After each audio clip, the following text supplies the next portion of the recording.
What's going on, y'all? This is Wainright. I'm here to surprise Burns and Gambo.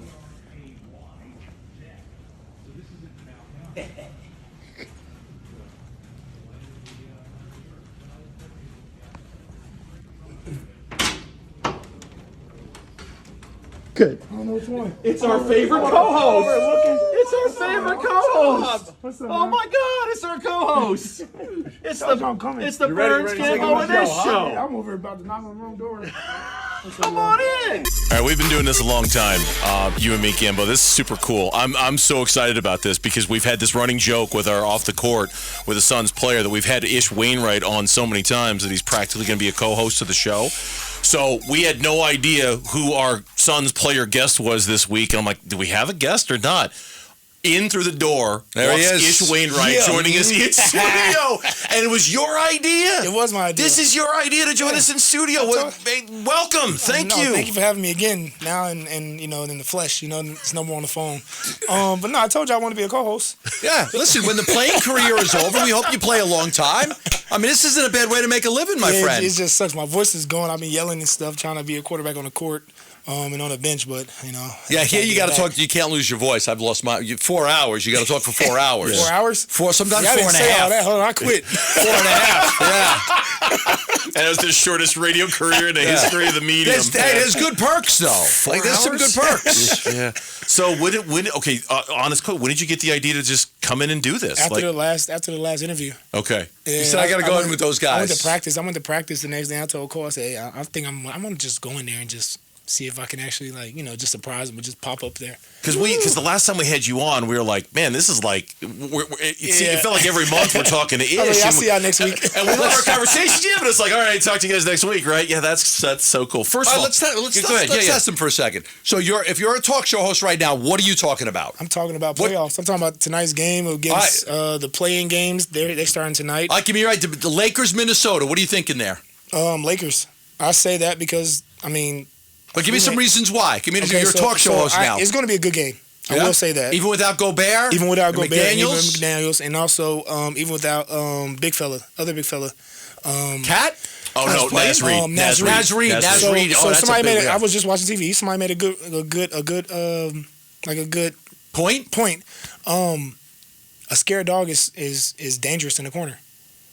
And you think Minnesota's Minnesota's going to give them a run for their money. You think so? I'm taking the Lakers because they're going to be ready. You know, they have more experience, and also everybody knows LeBron's a different human being in playoffs. So. How do they match up against AD without having Gobert there? Defense. They need to do something as far as defense. I'm pretty sure Taurean Prince is going to step up and do what he got to do, but you know, they're going to have to play collective defense for real. What'd you think trap at all angles. What'd you think of the Gobert punch? Oh man, that's basketball. On Edwards. That's basketball. No big deal. It just happened to be, you know, on TV, you know. But you still got control. Yeah, you got to control whatever that's going on. You can say whatever you want to say, but it shouldn't be no punches or anything like that thrown. Because you've been in a lot of locker rooms. You've been in a lot of a situation like that, Minnesota, from the outside looking in, it looks kind of messy. It looks right? messy. It looks like they don't really gel, but it's basketball. This a brotherhood. You know, like it happens everywhere. You know what I mean? Yeah. Look at earlier in the season with the Draymond and Jordan Poole. That doesn't happen everywhere. That's a big brother, little brother type thing. You know, they're still cool. They're still winning games. They're still on the court at the same time. I mean, it's just a new day. Yeah. I'm pretty sure they talked about it. Of course, it's going to be, you know, they were competing. So, hey, it's basketball. Let's talk about your team and the difference this year from last year. Not having to wait to see who you're going to play, knowing who you're going to play. It's all locked in. It's all set. How much easier does that make it this week going into it, knowing you don't have to wait to see who you're going to match up with? Well, we just played against them too, so we kind of like it helped us out. It helped the second group know how to play against those guys, because the second group just played against their first group, you know, but without PG and stuff like that. But it gives us confidence. It gives us a feel of how, you know, those guys played. Like, that was my first time playing against Kawhi, holding Kawhi. Like, since I didn't play against him last year. He didn't play last year. What'd you think? Dude's a monster. But in all due respect, like, I'm still a young player, but I respect those guys because those guys have won championships. Those guys know what it takes to win.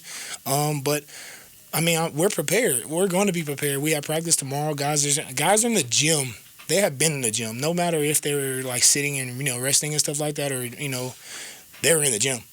KD and CP was just in the game, just in the gym. I'm talking about a full-fledged workout. Really? Yes. Like today, just now, today. just today. I worked out. Then they got on the court and worked out. And I'm talking about their whole demeanor, their whole attitude and facial. Everything is just different. Like I said, playoff basketball is 10 times different. I think Chris is still a huge, of course, importance for you guys. Of course, huge. Even though Chris KD Paul. and Devin Booker are here to take a lot of the load off, I think Chris is vital to you guys being able to win. He is.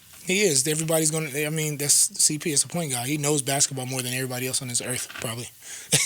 Yeah. Right. So I mean, hey, he's ready.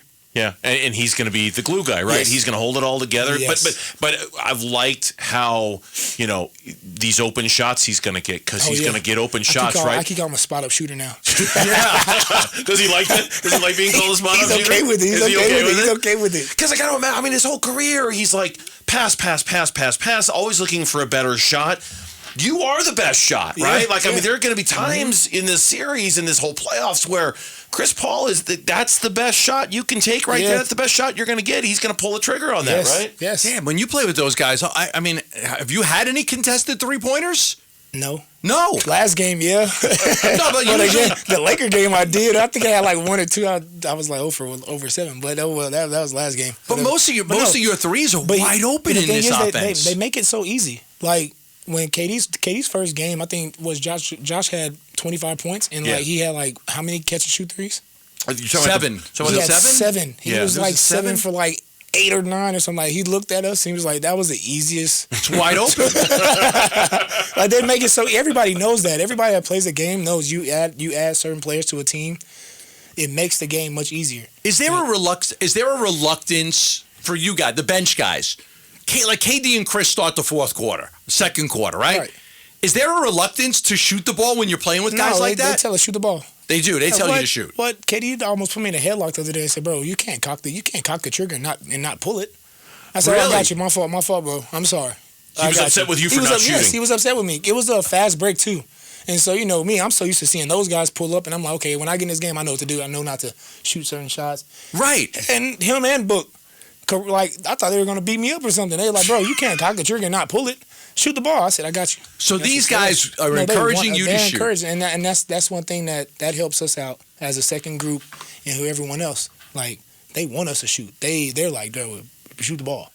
Like, if you don't, I'm shooting it. You know what Well, I mean, first of all, look, the Book and KD, I mean, they know that you used to play football with the Buffalo Bills. I mean, they're not going to beat you up, right? I mean, they got to know that, right? They got to know about your football. No, they're not going to beat me up.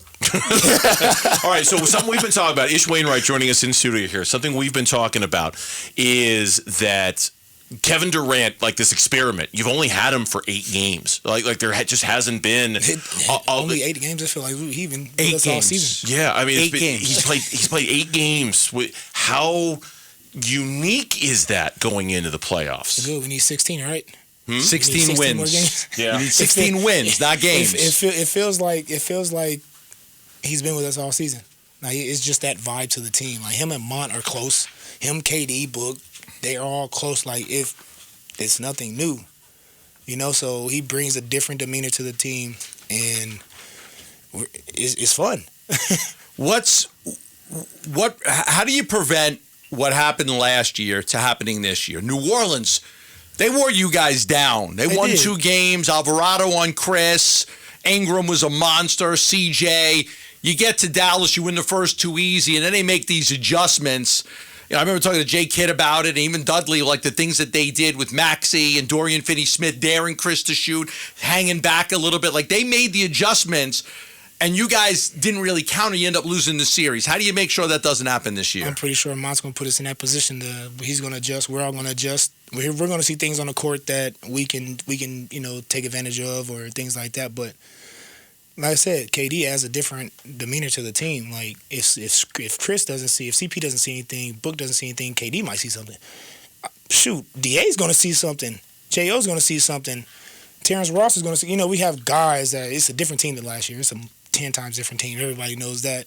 But it's just KD's going to bring a different outlook into the game. Yeah. So it's just different eyes. All right, so you got a taste of it. What do you think? Is this your post-playing career? You going to do this thing? This I'm radio definitely thing? going to do this. You like this? Yeah. Okay. You just got 3 hours and 45 minutes more to do. Huh? That's what if you're doing the show. You did one segment, you got through 15 minutes. That's 1/16 of your workday today. Oh my goodness! Yeah. Y'all have breaks? We get breaks. We got one coming up, which can I like ring a bell now? I got to go to the restroom. Ish, man, this is so cool because we've had this running joke with you about how many times you've been on the show, but you're always so great to us every time you come on. For you to come up with the idea to come down here and do this in person with us, Thank it's y'all awesome, for having man. me. Thank y'all. Best of luck during the postseason. Congrats on the career and the season that you've had, and we appreciate you coming down here. We really truly do. This is super cool. Thank you. I'll be back soon. Okay. All right. Hopefully not too soon. Not too soon. Too soon. How about after you guys win the finals? We're gonna be on the parade. After you win the next day that after you guys win, you come in. But that's the parade. Though, Okay, the day after the parade. Yeah. I might not be. I might be like getting IVs or something like that. Jesus. Just roll them in here. Roll the IVs in here. Yeah, I'm with it. We can talk about that. Yeah, I want to talk about that ring after you guys win this thing. We'll hydrate you. We'll make sure you're hydrated. We'll get you. Ish Wainright joining us in studio. Thank you, sir, man. It was a real pleasure. Appreciate it. That's Ish.